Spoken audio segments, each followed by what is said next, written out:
I love working for Mr. Gabe Newell. I love working for Mr. Gabe Newell. His sweet summer sales are beautiful. His sweet summer sales are beautiful. 1, 2, 4, 5, count to 3, I'd rather die. 1, 2, 4, 5, count to 3, I'd rather die. 1, 2, 4, 5, Steam is my paradise. 1, 2, 4, 5, Steam is my paradise. Scientists do not scare me. Scientists do not scare me. Unless they're wearing that HEV. Unless they're wearing that HEV. I don't know, but I've been told.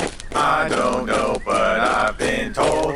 Banging a barnacle feels like gold. Banging a barnacle feels like Wait, what did he just say? Half-Life Opposing Force. Recently, I played through Half-Life for the very first time. Oh, he has a gun. Shoot it. Yeah, there you go. There you go.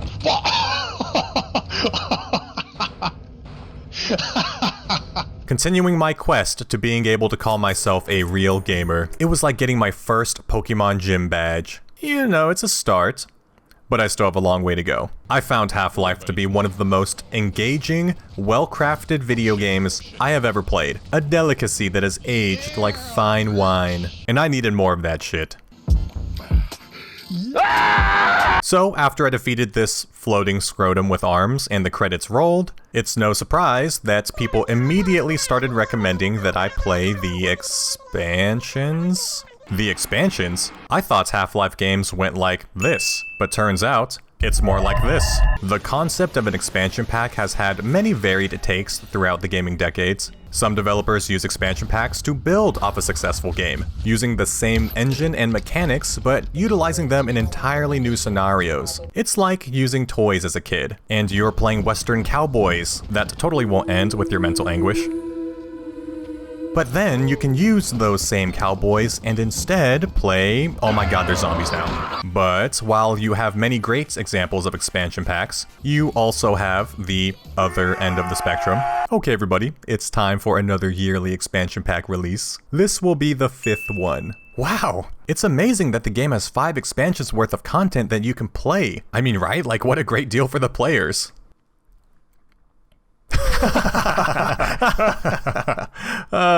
Who the fuck hired this guy? So when I discovered that Half-Life had expansion packs, I kind of felt a bit skeptical. It also came out just 1 year after the first game, which was a masterpiece. Surely this couldn't be that good, right? Blur that shit out. Gosh. Oh, ankles. What is that? Oh my god, she's going in. See, what's up here?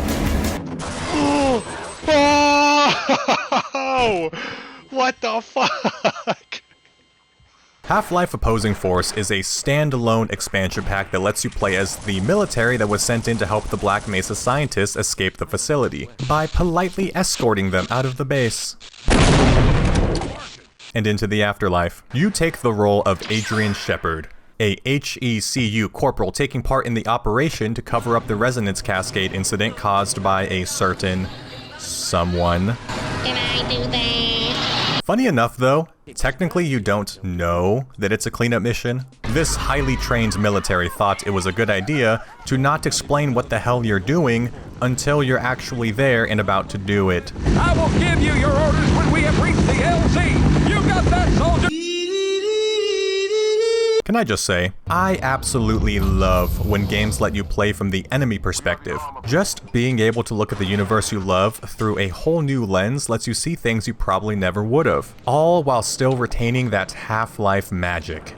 Which is surprising, because this game wasn't even made by Valve at all. See, Gaben was still deep in his research on what number came after 2, so the project was instead given to Gearbox, the soon-to-be creators of the Borderlands franchise. Despite this though, Gearbox has managed to craft an experience that is almost on par with the original game. What are you doing in there?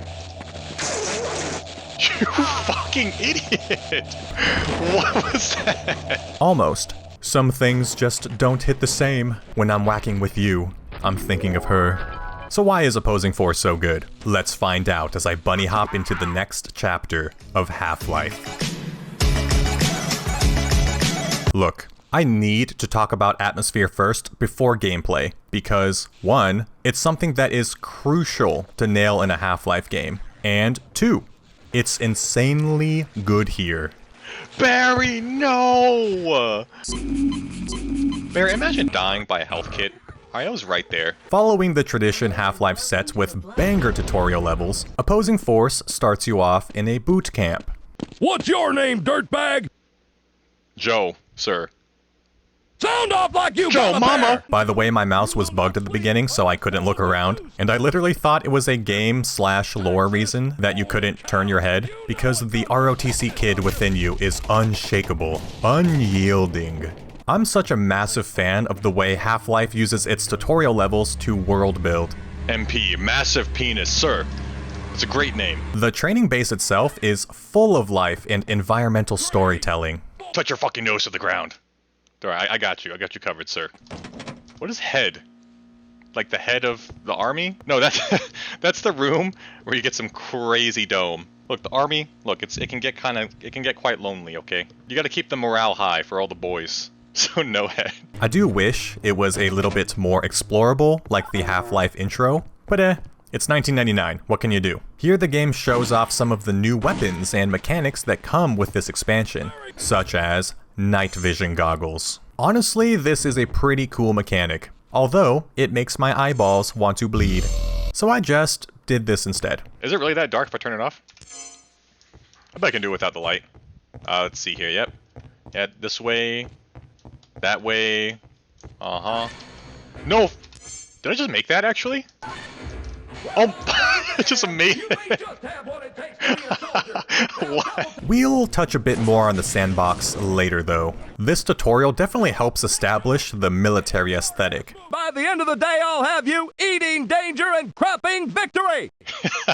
I love that. Eating danger and crapping victory. Making it distinct from the science gang. While there are still some survival horror aspects, it definitely has more of a dude bro vibe. Especially when you got your fucking boys with you. They just keep coming. That's what she said. So after getting acquainted with some of the new weapons, test your new suit, Okay, this doesn't seem safe, sir. and obtain PTSD, Gotta get some hydration real quick. it's time to finally use all of your knowledge and skills you've gained on the battlefield. Alright, I'm finally ready to go clean up some scientists. Let's do this. What? Why am I... Wait, is this D-Day? Shit. Has this ever happened to you? Accidentally deployed into a world war? Well, if so, let me introduce you to this video's sponsor, Enlisted. A free-to-play World War II shooter with a beautiful blend of PvPvE combat. Nice. Command your own squad of elite soldiers, taking part in humongous battles. With over 100 weapons, tanks, and aircraft at your disposal, you'll have no shortage of ways to destroy the enemy. Enlisted also offers multiple campaigns across multiple settings, from Moscow 1941 to Berlin 1945, all built with graphics so real and authentic, you might actually get trench foot. Play right now for free on PC, PlayStation, or Xbox. And if you use my personal link in the description below, you'll get a free bonus pack with weapons, soldiers, and a premium account. Do it. That's a squad order. Or else you're going in the hole, maggot. Thank you, Enlisted, for buying my groceries. Anyways. I was told this is gonna be a babysitting job. The gameplay of Opposing Force seems a lot more visceral and fast-paced than its older brother. The game wastes absolutely no time throwing you into the fray. After getting hot and steamy CPR from Dr. Coomer, you awake to find something may have gone wrong. I'm afraid you have been through a serious accident. Yeah, you think so? Whatever mission that was supposed to be given to you doesn't matter now, because you got one objective: survive. We've been cut up pretty bad and orders are coming down to pull out. Repeat, pull out. I don't give a shit. I never pull out. I have 10 kids at home waiting for me. Pulling out means quitting, and Adrian Shepard is no quitter. Here is where you get introduced to the first weapon of the sandbox, the extremely iconic wrench. It's this game's crowbar equivalent, kind of. It has a pretty cool mechanic where you can charge up a swing. What are you looking at, nerd? Bah! Oh, But this just implies that your normal swings are bitch-made. This shrimpy military man needs a charge mechanic to even match the crowbar. Although I will say, one-tapping Vortigons with a charged swing makes my gamer brain shine bright like a diamond. Okay, charge it up.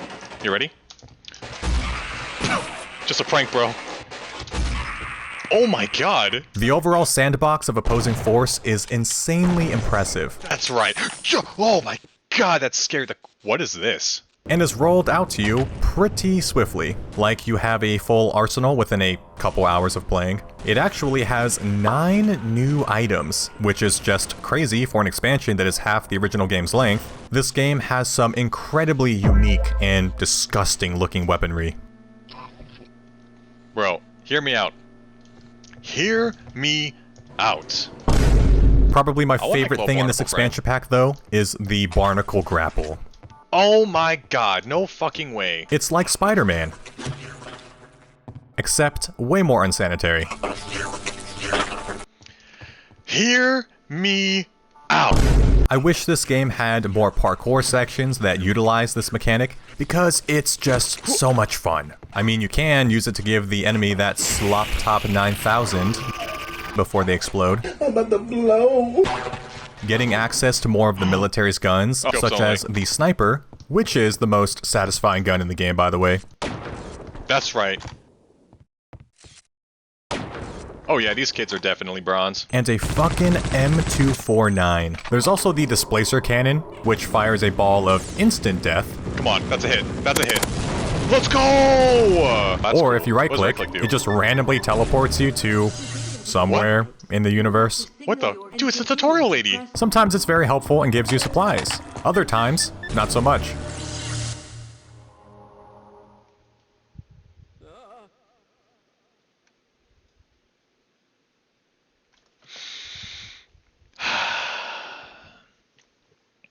Okay, not doing that again.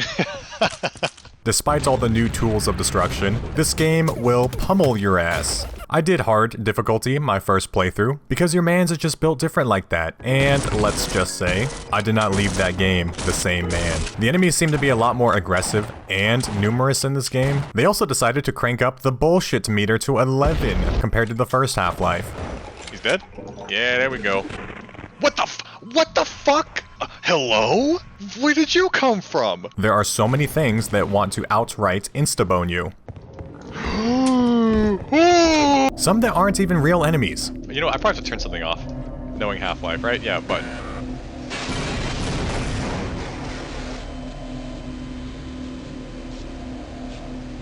There are also a lot of just unavoidable ambushes in the game, where you're just caught out in the open with your dick in your hand and no cover, so you just get firing squatted. I'm sure this isn't an issue for most people, but on hard, it definitely hurts my soul. I also decided near the end of my playthrough to beat the game on 1 HP, so that probably didn't help. Did I pull it off? I don't know, watch the stream and find out. Opposing Force also introduces a whole bunch of new enemies, mostly in the form of a new group of aliens, Race X.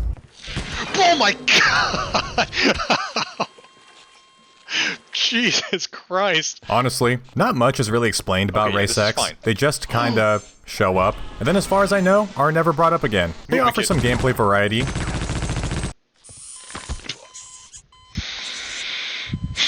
Variety is in more ways to get insta-sniped. God, these fucking... There's also new headcrab variants, like this monstrosity that throws baby headcrabs at you, like the caring Florida mother that she is. They are also very scary. Oh god, no. No, no, no. Wow, you so fast! Whoa! There aren't really any new major NPCs besides the one and only Otis. Hey, you wouldn't have a quarter I can borrow, would ya? Bro, it's open. Just take it. He is basically the mall cop Paul Blart, which is canon, by the way. I gotta say, that mall security job is looking pretty good right now. My help. Bro, he just said mall security job. He's actually Paul Blart. It's canon. He is honestly pretty hilarious, and I love his dialogue every time I find one of his many clones. That's right, I got another one. Another one? He's a trained soldier. He's a veteran. What are you doing? Why are you moonwalking right now? Otis, please. He's doing the running man. G-Man also makes a return, and still is just as mysterious and creepy as before. Is he on the phone right now?